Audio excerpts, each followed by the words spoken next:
Well, I did it. I rode Unbound Gravel. Maybe it should be renamed Unbound Mud. More about that. Now, I planned on riding the 200-mile race. I stepped down to the 100-mile race, really for two reasons. First, I worry about my health and my longevity. Will I ever be fit enough, healthy enough to do something like this again? More importantly, the weather forecast was dire, and the weather the day of the event was worse than predicted. We're talking weather of biblical proportions. Gale force winds, downpours, lightning, thunder, hail, soul and wheel-sucking mud. There's clay on these roads that turns into this incredible mud that just stops you from moving. So, stepped down to the 100-mile race. Still about as hard a day in the saddle I've had. 106 miles, that 6 miles really hurt, but really, really difficult. A fair amount of time riding slowly, slipping, sliding through the mud, some hiking my bike, some time cleaning off the wheels with a paint stick so I could turn again. The mud got so clingy, so sticky, the wheels wouldn't even turn. But I finished it. What a glorious, glorious day. I'll tell you all about it.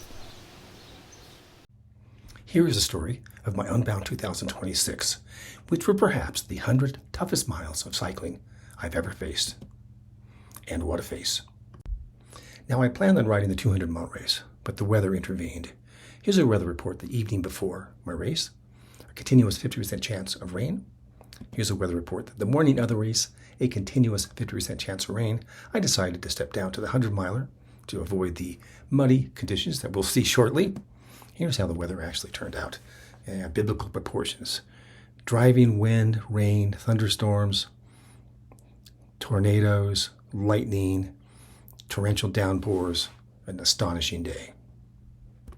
So the evening before the race, I stepped down from the 206-miler with 8,300 feet of climbing to what looked like a modest 106-miler with 3,900 feet of climbing. Modest it would not turn out to be. So at 6:30 a.m., I towed the line. There's my happy face. There's the dry ground. And here's a shot of me at the very start of the race, looking a little bit pensive, but excited about 100 miles of cycling freedom. We had a classic Unbound for the first hour or so. The roads were a little tacky maybe, but easily rideable. We could see into the horizon, and we even had spectators. But the weather soon turned for the worse. Now, I've taken these photographs from the Unbound participants' Facebook page. Here's early strike of lightning. We can see this. The sky started to darken. We saw a tornado, and it looked like the heavens themselves were opening up and reaching out to us. I pedaled along. I had big fat tires, 61 millimeters or 2.4 inches wide. I rode through most of the mud where my compatriots could not, but the mud did splash up on my very happy looking face. Here I am at the halfway point, at which point the skies opened up. A number of folks meeting at the aid station at the halfway point 100-miler decided not to go on, asked for a ride back to Emporia, Kansas. Not me. I soldiered on. And there were photographers staged along the course. Here I am in my aero bars, still in my aero bars. But when I'm with people, I drop out of the aero bars. Not nearly as many photographs later in the race. This is early in the race, because once the weather turned, the folks with the cameras couldn't stay out. But I continued to pedal happily. One thing about a cancer journey is oftentimes, at least with me, it's made me appreciate every moment, and that I could actually be out there pedaling along in decent fitness at age 71, 6 years into a metastatic prostate cancer journey. What a beautiful and brutal day. And yes, I made it to the finish line, still happily pedaling. But let's talk a little bit more about the riding conditions, especially that mud. Again, I got these photographs either from the Facebook participant page or other places around the internet. You can see the mud clogged up on the tires, on the bicycles on the left. The mud would clog so heavily, so hard, the wheels wouldn't roll. We all carried paint sticks at the advice of the organizers, scraped off the mud, and did our best to pedal along. It ripped drivetrains apart, chains broke, derailleurs fell off, wheels broke. It was amazing. And you can see one of my favorite photographs, one of my favorite stories on the right. A group of bicyclists decided to give up on the race. A Jeep came to rescue them. The Jeep got stuck in the mud. 2 other Jeeps came to pull that one Jeep out. And as I understand it, the Jeeps and the people all got back home to Emporia, Kansas. After about that first hour, it rained continuously.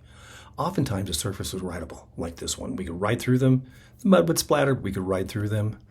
Sometimes the bicycles in front of us would wear down a path. As long as you stayed on that narrow path, I don't know, maybe a foot wide, maybe 10 inches wide, you could ride just fine. But when the person in front of you deviated from that path and hit the sticky mud on the side, they would tend to fall down or at least stop, at which point you would stop and or fall down. And we would find ourselves trying to get through. Other people stopped on the sides, and eventually kick your bike off of the muddy path and walk as best as you could in the grass, because it was less likely to have mud clogging your wheels if you could stay in the grass for a while. Some spots were brutal, with knee-deep water and mud as far as the eye could see. So, how does Unbound 2026 compare with prior years? Well, at least according to Google AI. It featured torrential rain, lightning, and catastrophic mud. Google AI citing Instagram by the Scott Bicycle Company.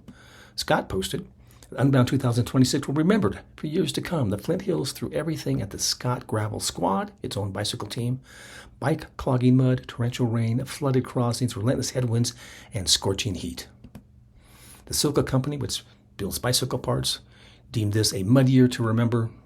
Especially, heavy rainfall turned the initial gravel sectors into thick, wheel-stopping mud traps, creating waterlogged crossings that torpedoed any hope of implementing any true team strategies. What a year. But I finished it, at least the 100-miler.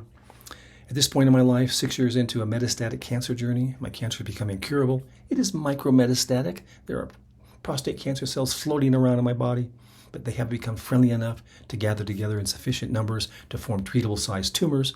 But I am experiencing cancer-related fatigue, hence the importance of completing this year's race, stepping down from the 200, doing the 100, feeling good, feeling strong, feeling accomplished, feeling lucky.